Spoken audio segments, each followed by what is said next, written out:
চট্টগ্রামের ফটিকছড়ি উপজেলা নির্বাচনের সহিংসতায় আহত নেতাকর্মী ও সমর্থকদের দেখতে বাড়ি বাড়ি ছুটে গেছেন নবনির্বাচিত উপজেলা চেয়ারম্যান নাজিম উদ্দিন মুহুরীর পরিবারের সদস্যরা।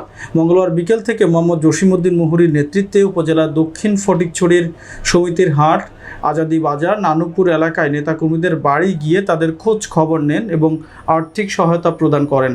এছাড়াও বিজয়ী প্রার্থী নাজিম উদ্দিন মুহুরীর পরিবারের পক্ষ হতে ফটিকছড়ি পৌরসভার মেয়র ইসমাইল হোসেন ও সমিতির হাট ইউপি চেয়ারম্যান হারুনুর রশিদ ইমনকে ফুলেল শুভেচ্ছা জানানো হয়েছে। এ সময় উপস্থিত ছিলেন জসিম উদ্দিন মুহুরী, ডাক্তার জয়নাল আবেদিন মুহুরী, নাসির মুহুরী, মোহাম্মদ মুসা, সাদাত মুহুরী, মোহাম্মদ ইসমাইল সহ আরও অনেকেই। কি একটু দেখ হতো বলে আর আমার গোসে সেন্টার মাদি সালাদিন নগরী না এই সালাদিন এই মেয়েরই সালাদিন সমস্ত অনবুট লাগেন না